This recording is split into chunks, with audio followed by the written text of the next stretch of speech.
There you go. And with that being said, I welcome everybody to the Close.io SaaS Sales Success webinar. My name is Steli Efti. I'm super psyched about the webinar today. I'm going to share some secrets, some attitudes, some tactics on how to think about doing successful SaaS sales. I'm looking forward to the question that you guys are going to have, and everybody's going to share, and we're going to make this a really valuable 30 to 60 minutes, hopefully with tons of tactics that you're going to be able to put into practice immediately to make your SaaS business a lot more successful. A little bit about my background to give you some context on why I know a thing or two about SaaS sales and why I care about it.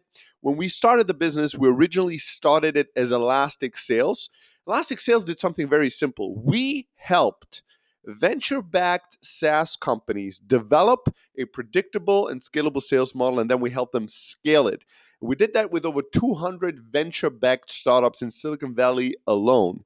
So we saw a ton of things that were going on in SaaS. We learned an incredible amount of best practices, what worked, what doesn't work. We learned what everybody is doing, the secrets, and all that knowledge accumulated into an internal piece of software that we developed.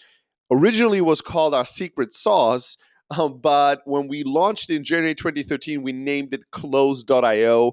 Close.io is a CRM for inside sales, and specifically, it's mostly used by SaaS businesses all around the world. We help SaaS companies close more deals, make more sales. We're an inside sales CRM that allows you to make and receive calls right out of the app, send and receive emails right out of the app. We take care of all the manual data entry and automate that so that you can focus on what matters, which is driving deals. And we've been highly profitable. We are one of the fastest, if not the fastest growing CRM in the world today. So check it out if you haven't already. All right, enough about that. So, we did sales for over 200 venture-backed SaaS businesses as an outsourcing company, and then we built our own SaaS product that we sell, and our customers are SaaS businesses. So we know a shit ton about sales, and we know a ton about SaaS, both from the outside and the inside perspective. And all that knowledge is going to influence my answers in the way that I've put together this webinar. So, not the last thing, but one more thing for people out there that are really into SaaS. You want to check out thestartupchat.com. The Startup Chat is a bi-weekly podcast that I host together with my really good friend Heaton Shah. Heaton is a legend in SaaS. Heaton is the co-founder and CEO of Crazy of Kiss Metrics. He is the best marketer in SaaS today. So he comes at things from a marketing SaaS perspective. I come at things from a sales SaaS perspective. And twice a week for 20 minutes, we release a new episode where we talk highly tactical stuff. If you like the content today, you are going to love the content on the Startup Chat. So make sure to check it out if you haven't already. And then last but not least, I've written a few books about sales. Specifically two that are going to be very relevant to this audience. One is the Ultimate Startup Guide to Outbound Sales and the Ultimate Startup Guide to Inbound Sales. What you see in the middle is basically the combination of those two books, which is the Ultimate Startup Guide to Sales, period.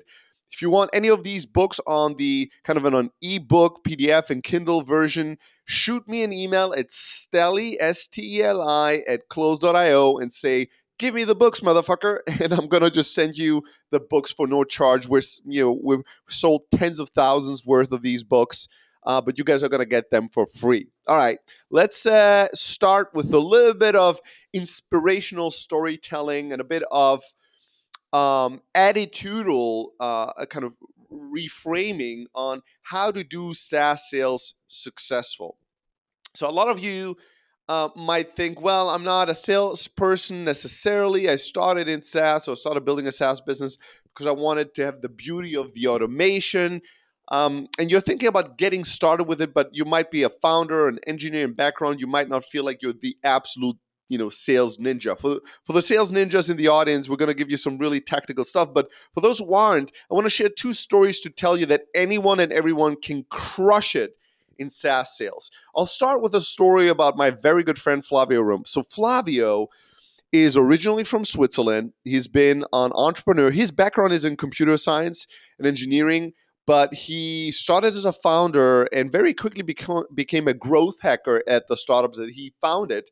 First, he started a few Twitter apps that had millions of users, but then he started an e-commerce company back in Europe that he sold for millions within just I think 18 or 19 months. So he is a guy that has an engineering background. He is a guy that is actually a marketer by heart and has been a serial entrepreneur, very, very successful. And he's a very good friend of mine. Flavio was in the Valley a few months back, and he came to a sales workshop that I gave. And at the end of the sales workshop, Flavio came to me and he said, Steli, I'm so pumped about this sales stuff. I can't believe I've never done sales in my life. I don't know. I feel like I should know more about sales. Maybe I should do a sales internship with you. And we started laughing, and I was like, you would probably be the most overqualified junior sales intern of all times, like a serial entrepreneur sold his startup for multi-million dollars and now comes to doing sales internship. But the next day, we still felt that the idea was good, and we thought, you know what, heck, let's just give it a try. So Flavio shows up to do an internship with Close.io to learn more about sales. His first day, he starts making calls, and his job is to call inbound leads and qualify them, figure out if they're the right fit. My criteria for qualification means we can help them and they can help us. If the answer to both questions is yes, then they're a qualified lead and we're trying to close them. So his job is to call new signups, welcome them to the platform, answer their questions, and figure out if they're a qualified lead. Very, very simple stuff. He starts making calls, and just within a few calls, I start thinking, oh shit, I made a mistake. I couldn't believe how bad he was. Like seriously, I knew Flavio for like 4 or 5 years prior to him doing an internship with us, and he was a pretty cool dude. And I thought it would be a very easy job for him. And then I hear him on the phone, and he's like stuttering, and he's like just terrible on the phone, terrible. And I'm thinking, oh my god, how am I going to get out of this deal? How am I going to tell Flavio that he's bad? How can I stop this internship thing? He's calling our trial signups and he's doing a terrible job representing us to them. But then I checked myself and I went, you know what? Just relax. It's his first day. It's the first few calls. Just give the guy a little bit of time. And I started coaching him and telling him some very basic things, and he started improving. And a lot of the things that I taught him, I'll teach you in this webinar. And just within, I would say, 1 week, he had the biggest jump in terms of growth. He went from being horrible on the phone to being amazing at it. And I was like, wow, I've never seen a transformation like this. I'll give you the breakdown story of his 7th day. 7 days of doing SaaS sales for Flavio, and I'll tell you about his 7th day because it was a pretty amazing day, and we all can learn a lot about how he approached SaaS sales that day. So Flavio starts his day, and he makes a few calls in the morning, and he reaches a prospect that had signed up for a trial. He talks to them, and they have a ton of questions, and Flavio is answering all their questions really diligently, and they just have more and more and more questions, and eventually they get to some questions about like, in 5 years, when we have thousands of employees and we have this and this and this, will we not need Salesforce and this integration, that reporting and that thing and the other thing? And eventually Flavio loses his patience and he goes, look guys, I love you, you seem awesome, but there's a reason that we're called Close.io and not fuckaround.io. Okay? If you want to fuck around, just go with Salesforce. But if you want to start closing deals instead of being on this call with me, you need to buy Close.io right now and get rocking and rolling, calling your prospects, closing your customers, instead of asking questions about what's going to happen in 10 years from now. They start laughing. We overhear this. Nobody ever said this line. We start laughing. We're having a great time in the company. Company chat is full of like fuckaround.io jokes. One engineer in the team tries to buy fuckaround.io, and Indian Ocean is not selling us the domain. We're all having a field day with this. Like, we're having a great time. Flavio gets them to commit to sign up for a trial and really go for it, and says that he's going to check with him later when the third co-founder is going to join or something like that. hangs up. A few hours later, he calls them again and he goes, "Hey, have you guys? Still don't see any activity on your trial. Let's get this going, guys. What do we need to do to get you start using Closer to make calls, send emails, and really get to results? I want you to start crushing it in sales." And they again start having a bunch of questions about integrations and importing the data and this and that. He answers all the questions and he gets a firm commitment that they're going to import that data and start using the product right away. Later that day, Flavia and I go for dinner. We come back in the office. It's like 8 p.m., 8:30 p.m. I'm ready to leave, and he looks into their account and he goes, "Motherfucker, they still haven't used the trial. They still haven't imported their leads. I don't care. I'm going to call them." And I'm just thinking, all right, give them a call. Gives them a call and goes, "Hey, dudes, what's up? You still haven't imported your data." And they're like, "Well, we were wondering, should we import the data this way or that way? There was this, one question we had about the data structure, and we didn't want to use up any of the 14 free trial days before we are absolutely sure that we got the import right." And Flavia goes, "You guys just can't stop fucking around, can you?" And they start laughing again. They're like, all right, you're awesome." And he's like, "Dudes, I'll do the import for you right now." And he asked them, he's like, "Send me your spreadsheet right now." And they send him the spreadsheet and he looks at the data and he consults them how to put the data together and he imports it into Closeout. And there's an error message and he has to re-import it. The whole shebang. And he spends like 25 minutes importing the data, making sure everything is correct. And then they're doing screen sharing and they click on a lead. And one beautiful thing about Closer is that we do automatic historic email import, which means the moment you import a lead or you create a new contact in Closer goes back in history and sees and finds all historic email communication you had with that prospect or contact and imports it automatically into Closer. So the prospect, the guy's looking at his page of a new lead and he sees boom, boom, boom, boom, boom, boom, boom, how the history of the email thread is just magically appearing in Closeout and goes, "Wow, this is so cool." And Flavia goes, "You think that's cool? Let me show you something else. Go to the leads page in Closeout, and then I want you to type in these things in search. Type into search, show me all leads that have received an email from us longer than 2 weeks ago, that have opened that email, but have not yet replied." And they had about 800 leads in the system, and they type in those criteria, and boom, boom, boom, boom, boom, it goes down to 44 leads. And Flavia goes, "Do you know what this means?" And they go, "Yeah, we need to call these leads right away." It's like, "Exactly. All right, are you guys ready to buy?" And when he asked them that question, I like almost spilt the drink that I was drinking that moment because we have a 14-day free trial, right? There was no need for Flavio to try to get for a close, but he went for it anyways. He's like, "All right, are you guys ready to buy?" And they go, "You know what? Fuck it. Yes, we're sold. Let's do this." And I can see on the screen share how they're going to the billing page, how they're putting in the credit card, upgrading right there and then within the first day of their free trial. Don't fuck around. And if you can tell, Flavio came at them from a place of love. It was not just bullying or pushing them. It was friendly, what I call friendly strength. It was like a good parent, somebody that's pushing you in the direction that's good for you. And he didn't just tell them to do things, he did them for them. He wanted them to commit to success. He wanted them to commit to action. And he was committed to take action with them to make their trial a success. It's that type of attitude that can make all the difference. Now, some of you might think, well, yeah, but this Flavio dude, he seems pretty flamboyant.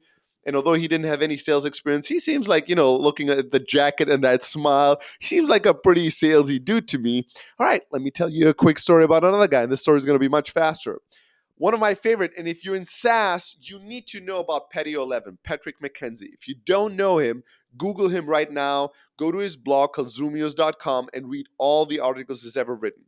Patio 11 is an awesome SaaS entrepreneur, but even more importantly, he's the most geeky, engineering type person I know. He's a good friend of mine, but he's such a geek. So just not what he's the antithesis of what a salesperson would look like. He's a speaker around the world. We speak at lots of events together. And when he walks into a room, he always looks like he just woke up in the clothes that he slept in. His hair's still a mess. He's slightly confused about what needs to happen next. He's not a sales dude, by any stretch of the imagination. But Petty 11 has learned to embrace his inner salesperson to improve his SaaS companies. And we go back and forth, like learning from each other and teasing each other. And he is starting a new SaaS company now. And he's going out and he's doing something very smart. He meets with lots of big businesses that are going to be future customers before he launches his product to get them to commit to being his first customers, right? Doing customer development. And he told me this story how a few weeks ago he was in Silicon Valley and he was meeting with the founders of Stripe. And at the end of the conversation, he told them about his new startup and everything he's doing and all that, got some advice, yada, yada, yada. And at the end of it, he tells me, Steli, I'm sitting there and I'm talking to them. And I go, do you guys know Steli Efti? And they go, yeah, we know Steli. And he goes, well, if Steli was here, he would not allow me to end this conversation without a firm commitment that you are going to be a customer. And the founders of Stripe go, this is so weird of you to say, Petty, or this is so not like you. This is super unlike you in your personality. And Petty goes, well, yeah, that's why I said Steli would say this. So if Steli would ask you for a firm commitment right now, what would you say? And they went, I don't know. Yeah, sure. We're happy to commit. And when I heard that, I was like, that's awesome. It's such an awesome story. I love it. Right? And it goes to show that you don't need to be flamboyant. You don't need to be like a sales dude. All you need to do is you need to use some common practices, and it's going to catapult your SaaS business to the stratosphere.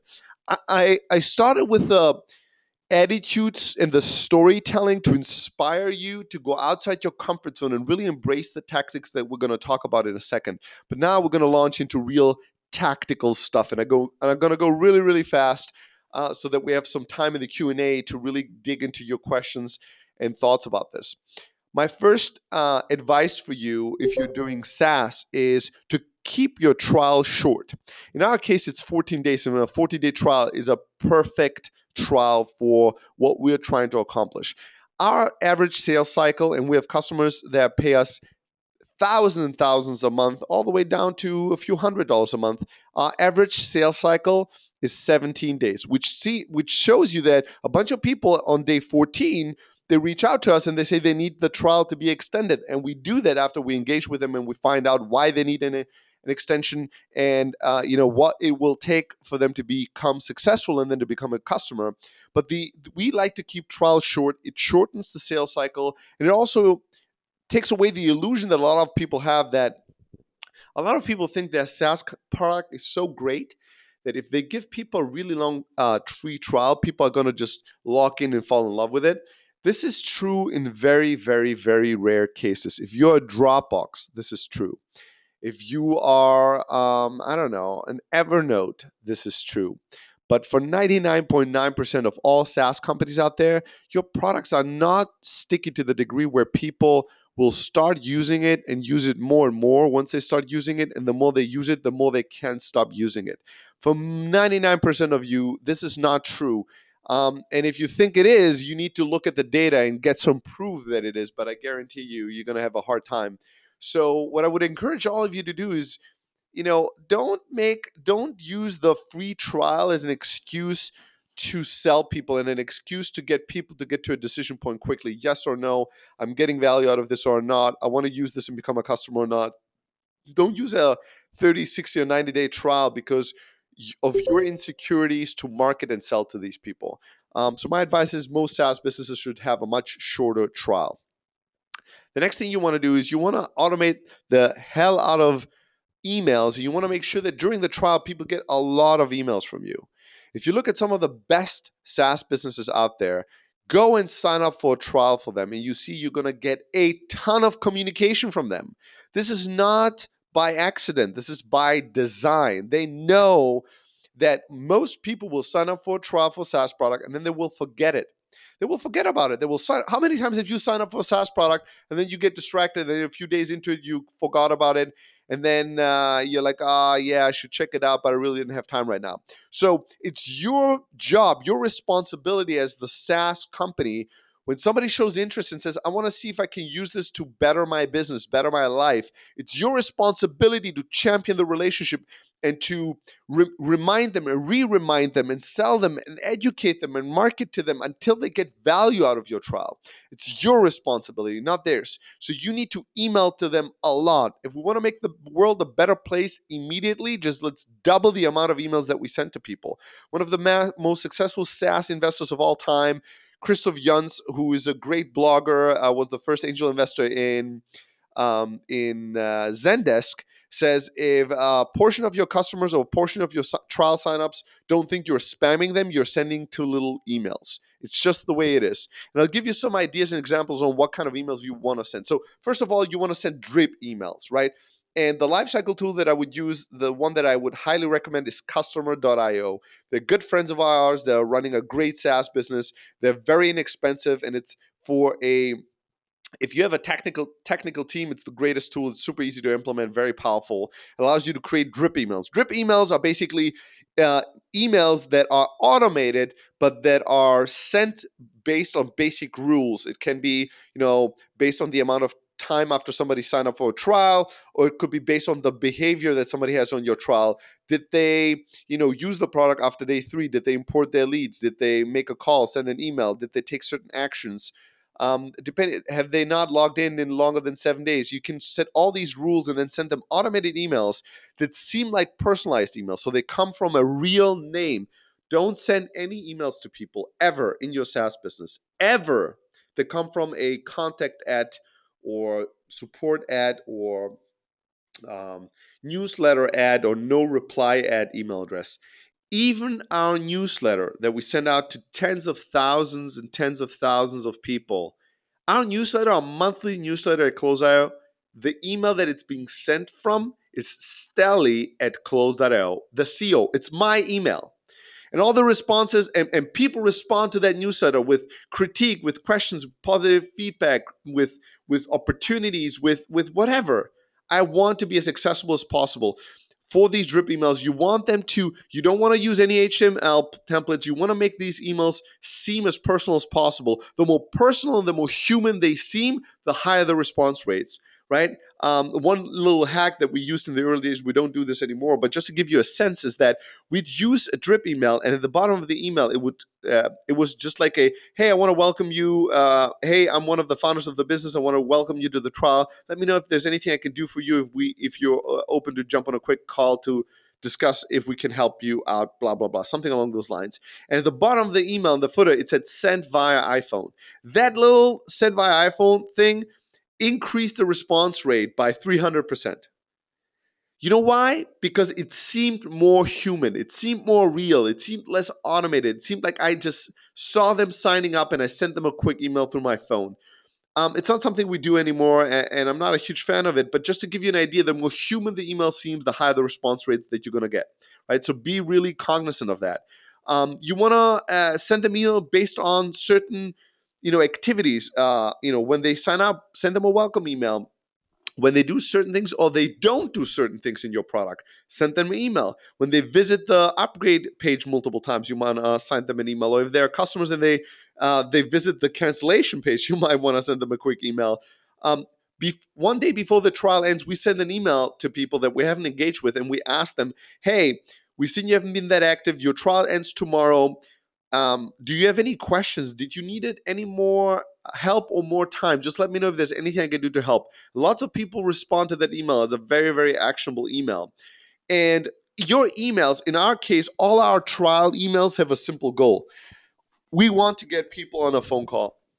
It's as simple as that. We want to get everybody that signs up for a trial for Close.io on a phone call to quickly qualify them, to create an impression on them, to create a relationship, and to figure out if we can either push them to an account rep, so to close them if it's a bigger opportunity. If it's a smaller one, we'll get them into a webinar that we do.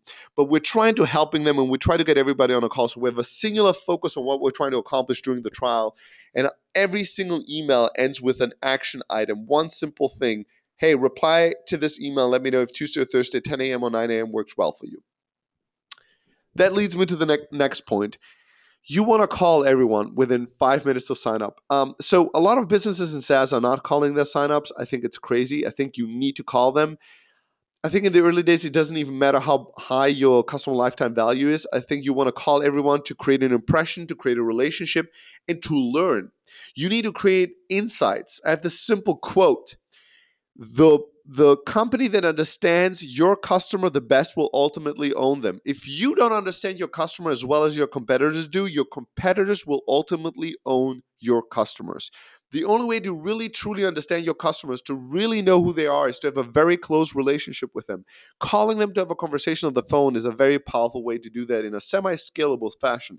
So you want to call every single person you can, and if you call them, if you call your signups, you might as well call them within 5 minutes of sign up. One of the reasons why a lot of SaaS businesses don't like to call customers is that it seems like a waste of time. It seems super inefficient because a lot of times when you call, you're listening to dial tones and voicemails and nobody's picking up, right? So you call 100 people, you might just reach 5. That sucks. It takes a lot of time and has very little outcome. One way to dramatically increase your productivity when you call signups is to call them within 5 minutes of sign up. There's actually, I didn't check this. I know that the results for us are amazing, but there's actually a study that we found once that they did at a university, and they found out that if you call somebody within 5 minutes of them signing up, the reach rate is going to be 100% higher than if you call them even an hour later or a day later. Why is that? Very simple rationale. If you call them within 5 minutes, chances are very high, since they just signed up, that they're still at their computer. They probably are not outside or in a meeting or doing something else important. So it's very likely they're going to pick up. And when they pick up, it's very likely that they're going to know who you are because they're just looking at your screen or your product. And then all you have to do is you have to welcome them to the trial, right? Say, hey, I saw that you just signed up 2 minutes ago. I wanted to personally reach out, welcome you to the trial, and make sure that you're going to get everything out of the trial that you imagine. A lot of times people go, well, yeah, I haven't really done anything yet, so I don't have any questions. And you can go, that's totally fine. Let me ask you, how did you find out about us? What are you trying to accomplish in the trial? Let me quickly find out if we're the right tool for you or not.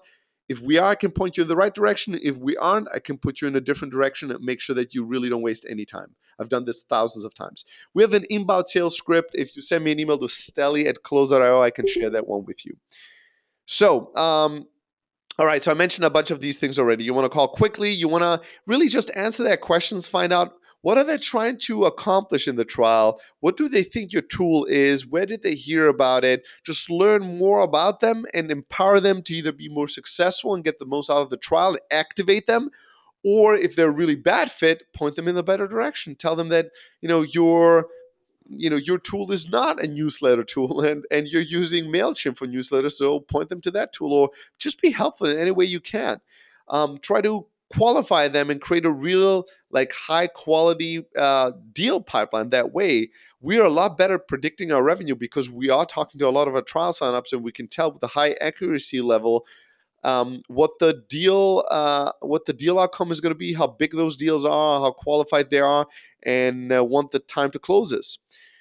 You want to figure out what they're struggling with and what their needs are and what their problems are, and if they're using any other tool. All these things are things you're not going to learn by just looking at their sign up and looking at them, how active they are on your product. You won't know if they're using another product or not. You won't know how they heard about you. You won't know what their problems are they're trying to solve. You don't know what their objections are, what their hesitations are. You don't know what they like and dislike about your trial. These are all amazing things you can find out about them when you call them and have a real conversation with them. And then you can manage their objections if they misinterpret something on your product, if they have any fear, any hesitation, any problems, you can just guide them to the upgrade. Let's talk about demos. One of the biggest issues and biggest mistakes that SaaS businesses do is they give horrible, horrendous demos. One of the biggest issues and one of the biggest problems about the demos that a lot of SaaS companies give is that they give demos that are painfully long. 30 to 60 minutes is way too long for a demo. No human being can remember 60 minutes of clicking around features, showing you every little detail that a product can do. You want to keep demos very, very quickly, 50 minutes or less. Here's a few simple rules about who to give demos and how to give demos to. The first mistake that a lot of companies do is they give demos to way too many companies. which means they don't qualify their prospects before they give them an hour-long demo. I see this all the time. Somebody gives somebody an hour-long demo of their SaaS product, and at the end, they go, what do you think? Is this going to be the right tool for you? And they go, you know what? I just realized you guys are not a newsletter marketing automation tool. You guys are an analytics tool. So I don't think this is really for us. Or they go, you know what? I'm just an intern. I was just curious about this because I read about it on TechCrunch, but I don't know if we can buy this or anything. Like, you give demos to an hour long to somebody that can never buy, you can never help, and that won't be able to help you. So that's a painfully waste of time. Make sure you only give demos to people that you've qualified before. And if you have to jump on a demo right away, make sure you spend 5 to 10 minutes to talk to them first, qualify them, understand them, making sure they can be and should be a customer, and then give them a demo. Don't just launch right into the demo. Don't focus on features, focus on benefits. Focus on what's truly relevant to them. It's called a demo. It's a demonstration of value, not a training session. A lot of companies in SaaS confuse a demo, a product demo, with a customer success training. Those things are different. In training, you're trying to make a customer a ninja in your product, a black belt in how to use your product and squeeze more and more value out of their usage. In a demo, all you're trying to do is demonstrate value, show them that your product can accomplish what they're desiring, what the desired outcome is on their end. So you don't have to click around on every little thing. You don't have to show them every little setting. You don't have to make them a sufficient user of the product within the first hour. All you have to do is figure out what do they need, what are they trying to accomplish, then demonstrate to them how your product does it, and do it in a very simple way. And please do me a favor, don't click on everything, right? A lot of times it drives me crazy. People go on a page, they say, this is the page where you can set up what, let's say it's a newsletter tool, right? A newsletter SaaS tool. And you go onto the page where you can send the email to all your subscribers. What drives me crazy is people go, and here's the editor that we have, is really beautiful. You write the email and it just, you see that send button, you click the send button, and they click the button.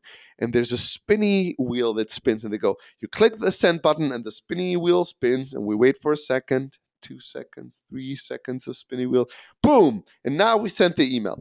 Why the fuck do I have to waste 5 seconds of my life watching you click the button, the spinny wheel spinning, and then it says that it's sent? I get it. Just show me the page and go, here's the beautiful editor, you write the message, you send it to everybody, and click on the next thing. Like, let's keep it moving. You don't have to click on every little thing. This, again, is a very mindless way of doing things. Demonstrate the core pieces of the product, how they deliver value, and keep it moving by answering my questions and keep qualifying me and moving me forward. This points to another thing. You really need to follow up relentlessly. If you have a conversation with somebody, doesn't matter if they respond to your drip emails, doesn't matter if you have a demo with them or if you have a call with them, if you have a positive interaction with somebody and then they fall off the map, they don't respond to your calls, they don't show up to your demos, or they don't reply to your emails, you want to follow up with them indefinitely until you get a response. Both are good. Yes is good, no is good. Maybe or nothing is what's going to kill your SaaS business. That's where SaaS businesses are going to die. It's in that maybe zone. It's in the everything was going great and then I stopped hearing from them. Like, what the hell happened? You need to figure out. You need to, in sales, your job is to create results, create outcomes, create moments of truth. Yes is great because it means we did the right thing. No is also good because it means it's a clear outcome. It didn't work. What can we learn from this? What can we do better? How can we move forward? Make sure that you are following up relentlessly with people until you get a response from them. I've written about this a lot more in depth and detail, how to set up follow-up emails, how to automate follow-ups, how to be creative and funny in follow-ups. If you want to learn more about this, send me an email to steli@close.io and I'll send you some resources. And I can tell you that this piece of advice, the follow-up piece of advice that I give, is the highest ROI piece of advice that I give to businesses around the world. And that is measured by the amount of emails I get. Every single day I'll get between 5 to 8 emails of companies, large and small, telling me how they have seen a dramatic increase in results just by following my simple follow-up philosophy. So make sure to start getting to the next level on your follow-up game. Next thing I want to highlight is that I think that you need to set your prices high. a lot higher than you're probably comfortable with. Most SaaS companies make this massive mistake where they get started and they set the prices very, very low. And they set the prices low not because low price is the right strategic way for them to go. They set the prices low because they lack confidence. Because they look around and go, oh, we have so much competition. What's our simplest way for us to avoid any objections from customers? Well, let's just set the price so low that nobody will say no to us because of pricing. It's a very dangerous way of running your business. You don't want to set your prices based on competition. You don't want to set your prices merely based on cost, right? At least not if you're not a commodity business. If you're Amazon and your whole strategy, your whole reason for existence is to drive down margins, all right, awesome. Go ahead and make that happen. But if you're not, and most SaaS businesses are not in the commodity business, you need to set the pricing based on value. Reza asked a really good question. Do you have follow-up email templates, best practices? Yes. Send me an email to Steli, Steli at close.io. I'll share a number of resources with templates, best practices, a lot more resources around how to do follow-ups effectively. Happy to do so. So set your prices high, a lot higher than you're comfortable. Make sure that you are value-based, not cost-based. Try to figure out what is the value that we're delivering to our customers. And based on that, say, okay, how can we avoid leaving too much customer surplus on the table? How can we make sure that we deliver more value than what we take, but we take a fair share? If you're delivering millions of dollars a year in value to a customer, how is it possible that you want to just charge them $50 a month? That's crazy. Like, you need to be a lot more expensive. And then also realize that pricing is also a branding play, not just a cost or competition play. So there's a site called priceintelligently.com. They have lots of blog posts around how to do pricing right as a SaaS business. I highly recommend it. Go check it out. But in an ideal case, the framework that I would use is, you know that you got pricing right when about 30% of your customers say, you're crazy, I would never pay so much for this product. About 30% of your customers go, you know what, this is actually cheap. So you could have charged them a lot more. And about 40% of your customers go, you know what, this pricing is not the cheapest, but the value is a lot higher. All right, I kind of get it. That's when you know you've hit a sweet spot. 30% think it's too high, 30% think is low, and 40% kind of in the middle. Most SaaS companies, what they're trying to do is they're trying to get 100% of their prospects to say the pricing is so low, I don't care about it. But I don't think that's the right attitude. I think you're leaving way too much money on the table to run a really profitable and healthy long-term business. You know, SaaS is beautiful because it generates very predictable subscription revenue. Subscription revenue is awesome. But depending on the type of business that you run, you might want to just get the cash. You might want to start really proactively selling prepaid annual deals, especially a lot of SaaS companies out there that go, can we really afford to hire a sales team? Price points are not that high. One beautiful way to make the economics work and be able to afford salespeople is just to make sure that the cash flow is immediate and instant. And have these salespeople only sell prepaid annual deals. Prepaid annual deals, they're going to bring down the overall value that you're generating, right? Because typically you give them a discount for that. But cash flow wise, it's beautiful because you get all the money on month one versus over 12 months. So you're able to pay out commissions. You're able to, you're just generating a lot more cash flow. If you're self-funded or bootstrapped, you want to really focus on annual deals. That's going to make a massive difference in how quickly you're going to be able to healthily grow your business. But even if you're a venture-backed company, and maybe in the early days you are having kind of churn issues and challenges, cash is king. So if you can get it, you want to get it. So you might want to start dabbling in prepaid annual deals a lot more aggressively than you have. And if you don't have a prepaid annual offer, you really want to offer it as a SaaS business. It's a no-brainer. The next thing you want to do is you want to be really, really light on discounts. You want to be careful with it. Too many SaaS businesses are too aggressive with their discounts. We only give this to annual prepaid customers in some rare cases. If you're part of an incubator, if you're an early stage startup that is, that has a very good reasoning behind it, we might give you a kind of a special pricing. But you want to discount lightly. And the reason for that is that if you are heavy-handed on the discount that you give, what's going to happen is that your salespeople are going to be really lazy and they're just going to be giving discounts left and right because that's the easiest way to get things done. It's hard to sell people on value. It's much easier just to give them a lower discount. It's hard to sell them why paying $5,000 a month is worth it because you're delivering $50,000 in value. That's a tough conversation versus just going, oh, you don't want to pay $5,000? I'll give it to you for 500. Oh, you don't want 500? Okay, I'll give it to you for 50. Like, that's much simpler to do, but that's also fucking lazy, and that's going to ruin your two things. It's going to ruin your margins and make the health of your business a lot more unhealthy. And the other thing, it's going to fuck with the predictability of your revenue. Like, if every salesperson just gives discounts left and right the way they feel about it, depending on the mood and how much they get a pushback, it's going to be hard for you to really have predictable revenue because every customer is paying a different price. It's also going to be bad for your branding because these customers are going to be talking to each other, and then you're going to have old customers ping you and go, wait a second, motherfucker, you told me you gave me the best price possible, but I have a friend who's paying half for the same fucking thing. Like, you're going to be pissing off customers because the people that pay you more than the people that pushed and got the discount, you're treating those customers worse than others. It's just a mess. So you want to have a firm discount policy. You want to decide upfront what's our discount policy, and then every single salesperson, everybody that does sales has to keep that policy. You don't give people free reign on how they give discounts. That's a very bad idea. And the next thing, you never want to close a bad deal. Churn is going to kill your company as a SaaS business. It's very easy to underestimate this in the early days because in month 1, 2, and 3, you're not going to have any churn. So you don't care about churn. But in month 6 to 9, typically that's when you start seeing churn.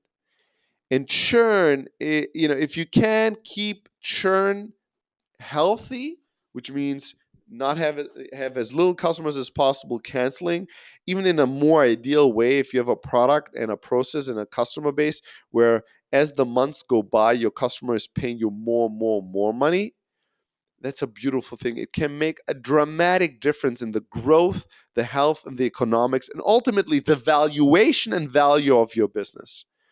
So to me, success and churn starts at the marketing and the sales side. It starts at the beginning of the relationship. That's why you heard me at the beginning. I want to reach out to people to qualify them, find out should they buy my product. I don't sell people that are not qualified leads. I'm not going to sell somebody if they're not a qualified lead. Even if they want to give me money, I don't want their money. If you close somebody today, although you think, I don't think this is going to be a good product for them, but they seem excited. They want to pay me money, so who cares?